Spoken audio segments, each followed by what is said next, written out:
to Lord Jesus Christ.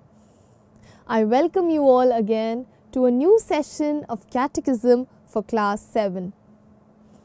Let's begin our session with a small prayer. I request all of you to join your hands, close your eyes, and be in a prayerful mood.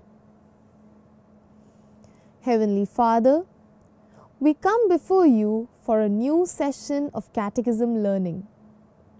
Lord, help us to understand you in a better way.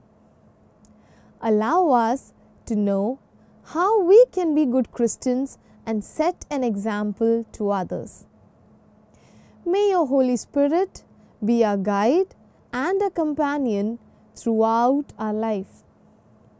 O Mother Mary, pray and intercede for each of us. Amen. So I hope you all are doing well. In our last session, we were talking about the greatest commandment. So now you all can tell me, what is the greatest commandment? Yes, I was telling you about the love of Christ. Basically, love is the very foundational basic of any of the greatest commandments. The commandments which Christ has given us, the basic foundation is love. So love can be seen in two ways: love for God and love for the people in and around us. That is, love for the brethren. I told you a story in the last session. I hope you all remember that. About the man who barely believed in the existence of God, but towards the end of his life, he expressed his love for God in a very simple and a pure form, by believing that the Christ is sitting next to him on that chair. Yes, our faith should be so pure and so simple, exactly like that man. So the love for God can be expressed in various ways by various people. It depends on our intention and the purity of our heart. Love for brethren can be practiced in our day-to-day life. So how we treat the people around us, the kind of bond we have with them, all of it matters when I talk about love for brethren. Also, I told you, being Christians, we have this responsibility of sharing the love of Christ with the people whom we are interacting with. So, during every Holy Eucharist, Christ invites us for a meal of love. So, I told you, when the priest says, "Do this in memory of me," is the word of Christ, where Christ wanted all of us to be part of that meal of love. So what are we supposed to do? We are supposed to share this love with the people whom we interact on our daily basis. What is the point of, accumulating all the love of Christ within ourselves and not being able to give that love to the other people?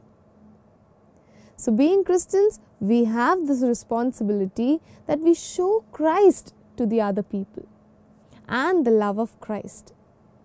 Christ teaches us that we should never treat others differently. Oh, I don't like this person. Oh, I like this person. So that sort of a treatment should never come from our side. Moving on to what I want to talk about today is love for enemy. Yes, you must be wondering, what is this teacher saying? Love for enemy? How can I love the enemy? Somebody who is constantly harming me, how can I love that person? But we all should derive the example from Christ. What did Christ do on cross? So there is this words where Christ said that, "Father, forgive them. They not know what they are doing." So that is the kind of a mentality which each of us should cultivate within ourselves if we are the strong believers of Christ. So if we love Christ, we should learn how to love others the way Christ loved them. So the Jesus' way is not loving the person who is loving you back, right? If you love your parents, definitely the parents are loving you so much and you are loving them back. Your friends are loving you so much and you are loving them back. So this love should not, it's not necessary that it has to be a to and fro process. Rather, Jesus teaches us that we as a human being should be able to love a person who might not be able to give us the same sort of a love. So that is the kind of a love Christ is sharing with each of us. So when I say love your enemies, definitely your enemy might not be loving you the way you are going to love the person. But if you have pure intentions, you can change the heart of that enemy as well. So I would like to bring to your notice the Lord's Prayer. What do we pray in the Lord's Prayer? Give us today our daily bread. Forgive us our trespasses as we forgive those who trespass against us. So if we do not have that ability to forgive a person, how will the Almighty God forgive us?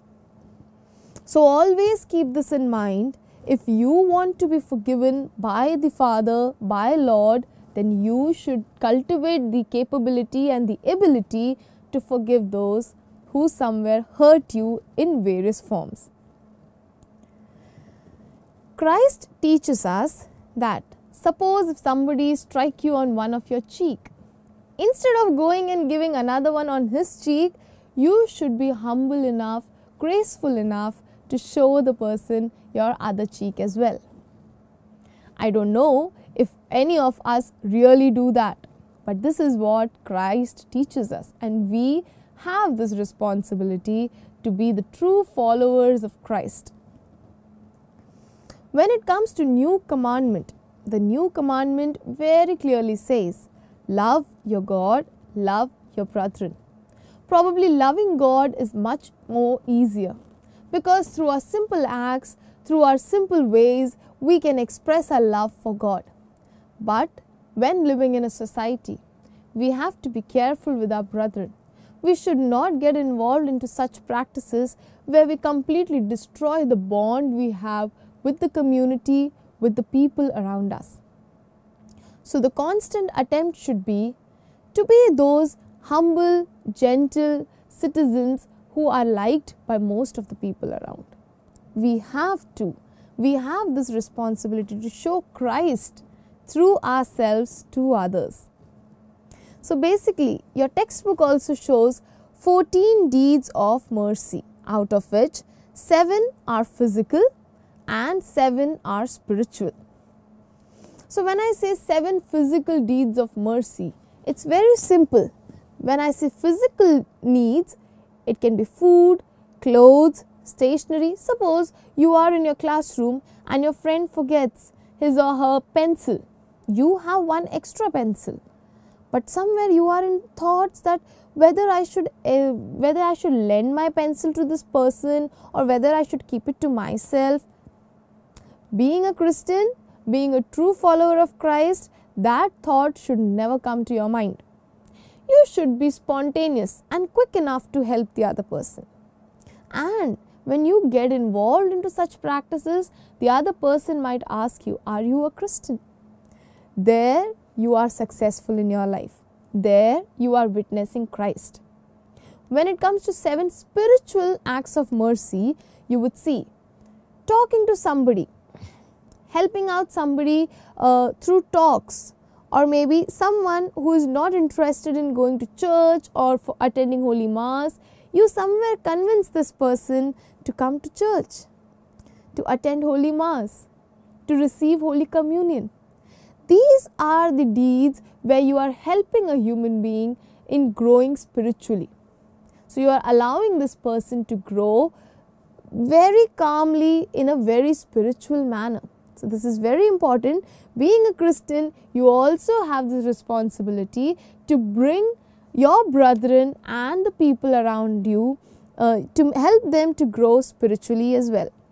So when I say Christ's love, then I purely mean love without selfishness and love without condition. So if you are loving a person with condition that, okay, I will give you this thing, you give me this thing, and expecting the other person to give you back something, that is not love. That is the kind of a condition you are setting up in your friendship. So Christ teaches us that when we are loving someone, we are supposed to love without selfish attitude and without any conditions. Later on, we see that Christ says, if I, the Lord and Master, washed your feet, you should also wash the feet of one another. So, this is again, being Christians, we should be role model to other people. We should be humble enough within the society where we are also free, and we should feel okay about going and washing the feet of our brethren, because that is what our Master has shown us. And following Christ means following Christ blindly without any conditions. So the word of the God for today is, Father, forgive them, they not know what they are doing.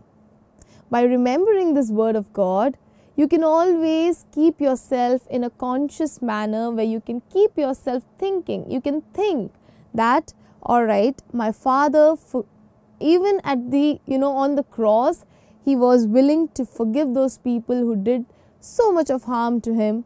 We as human beings should also get into the practice of forgiving other people. I have a small activity as well for all of you. What you are supposed to do is, you are supposed to observe the patience level that you possess. So you have to see that in this week, whom all are you hurting, knowingly or unknowingly. So when you observe that, you will realize that you are forgiving somebody, you are also to be forgiven by someone else. So in our today's class, we did learn about love for enemy as Christ taught us. So without expecting something from somebody else, we are rendering complete and unconditional love for others. That is what the love of Christ is. And we as Christians have this responsibility to show Christ through our acts, deeds and our words. So on that note, I will wind up with our today's session. Have a blessed day, all of you.